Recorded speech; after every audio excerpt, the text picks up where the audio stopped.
सभी दर्शकों को सुदेशार्य का नमस्कार है। कहते हैं ना, जब परमात्मा की कृपा होती है तो मनुष्य पावन पवित्र होकर के संकल्प करता है, एक संकल्प लेता है, उसको व्रत कहते हैं। शास्त्रों में जो हम संकल्प लेते हैं उसको व्रत कहते हैं। उसमें शास्त्र के अंदर है तो एक व्रत है जो अन्न को छोड़कर फल फूल ग्रहण करता है, उसको हम व्रत कहते हैं। और व्रत ऐसा होता है सिर्फ हम अपने कल्याण के लिए करते हैं, अपने शरीर की शुद्धि के लिए, अपनी पाचन शक्ति को ठीक करने के लिए। इसमें केवल हम अपने शरीर की कई चीजों को ठीक कर सकते हैं। एक व्रत ये होता है कि हमें अग्नि को साक्षी मान करके समस्त प्राणियों के उपकार के लिए, कल्याण के लिए जो व्रत लेते हैं, संकल्प लेते हैं, एक व्रत वो होता है।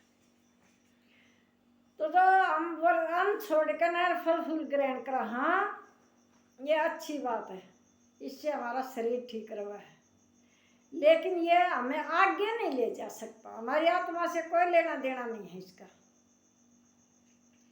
अगर हमने मनोबल से ठीक होना है, शक्ति बढ़ानी है, आत्मा की शक्ति बढ़ानी है, हमें आगे जाना है, तो हम अग्नि को साक्षी मान करके ही संकल्प लेते हैं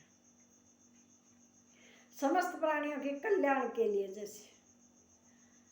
जैसे ऋषि दानंद ने व्रत लिया था, आगे अपने गुरु को भी वचन भी दिया था, मैं सारे जितनी भी बुराइयां समाज में उनको मिटाने की अपने प्राणों को देकर भी कोशिश करूंगा। और किया, ऋषि ने ऐसा ही किया। इतना बड़ा संकल्प लिया था कि जितनी भी समाज से बुराइयां ना सबको खत्म करूंगा। लेकिन हमने क्या किया उनके लिए? हम तो उनको जहर देते रहे, उनका अपमान करते रहे, उन पर ईंट पत्थर बरसाते रहे, हम उनको समझ नहीं पाए। और इसी ना समझी के कारण ऋषि को इतनी पीड़ा भुगतनी पड़ी। तो हमने ऋषि दानंद को समझा नहीं, और हमारे ही कल्याण के लिए आधा उसने कभी भी अपना स्वार्थ नहीं समझा, तो दूसरों की परोपकार के लिए कार्य किया हमेशा उन्होंने। तो ऐसा व्रत तो कोई बिरला ले सके है, हम थोड़ी ना ले सकते, सामान्य व्यक्ति नहीं ले सकता। हम तो आप अपने स्वार्थ के लिए लगे रहा, जो भी कार्य करा हम अपने स्वार्थ के लिए करा। लेकिन जो ऐसा संकल्प लेता है उनकी कभी मृत्यु भी नहीं होती, वह तो अमर हो जाए। और वह कितने वर्ष तक जीवित रहे, जब तक यह सृष्टि या चांद सूरज रहेंगे, इतना वह अमर रहेंगे, इतना वह मरेंगे नहीं ऐसे लोग। तो हम तो सामान्य व्यक्ति हैं, ऐसे संकल्प तो कहाँ ले सकते हैं? ले तो सकते हाँ, फिर लिया नहीं जा रहा। लोभ में फंस जा, हाँ कि तो मोह में फंस जा। हाँ, जो ये 5 विकार हमारे अंदर बैठे हैं ना, ये सब तो बड़े दुश्मन हैं। जब राम वनवास जा था ना, उसकी माँ ने बोली, बेटा रे वन में चाल पड़े, उड़ा तो बहुत तेरे दुश्मन मिलेंगे, उड़ा तो बहुत तने कठिनाइयों का सामना करना पड़ेगा, कि राक्षस मिलेंगे, कि सांप गवेरे जो भी कुछ, बहुत वन में तो बहुत भयंकर स्थिति तक गुजरना पड़ेगा, बहुत बड़े दुश्मन मिले। मैं उन दुश्मना ना तो सुलट लूंगा, ये घर के दुश्मना ना क्यों कर सुलटे हैं?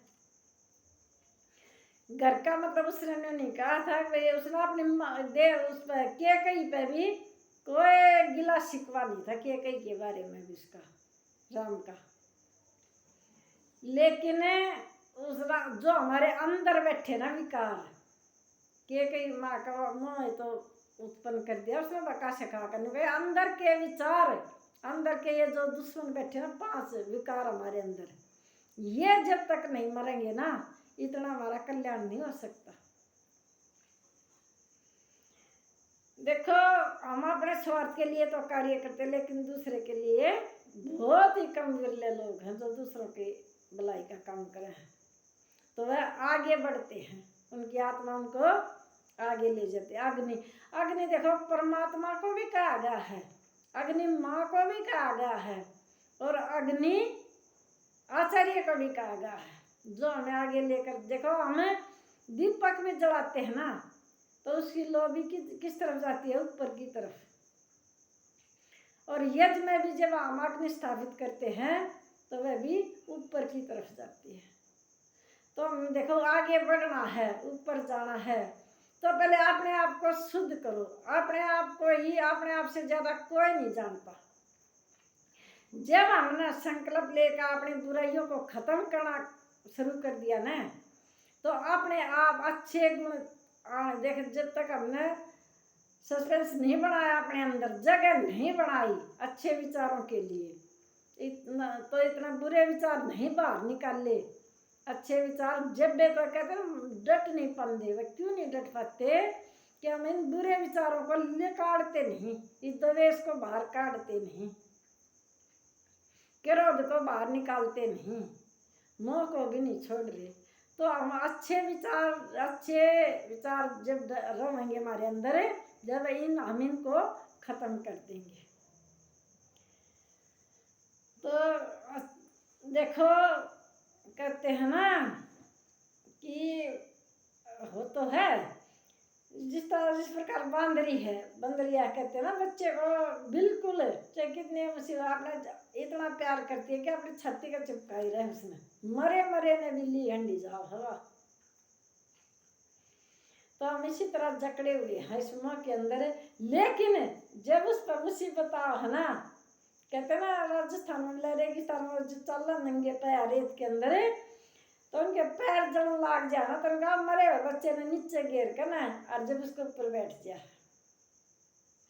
जब हमें खुद के लिए अपनी जान जोखिम लगा, जब तो हम किसी की तरफ ना देखते, जब तो हम अपना बचाव करने की सोचा है। तो देखा हमने आई, इसका मतलब ये है कि व्रत करो ना, तो अपने बुराइयों को छोड़ने का व्रत लेना चाहिए हमें। अपने अंदर जो बुराई है अपने से ज्यादा कोई नहीं जानता। तो मैं तो ये कहना चाहूँ हूँ कि अगर हमें व्रत लेना, संकल्प लेना है और आगे बढ़ना है, तो पहले अपने आप को शुद्ध करो, अपने विचारों को बदलो, तब हम आगे बढ़ेंगे। आज की वीडियो इतनी है, कल फिर मिलेंगे वैदिक विचारों के साथ। तो विचार कैसा लगा थोड़ा है जरूर बताइए कमेंट में, और चैनल में सब्सक्राइब कर लियो।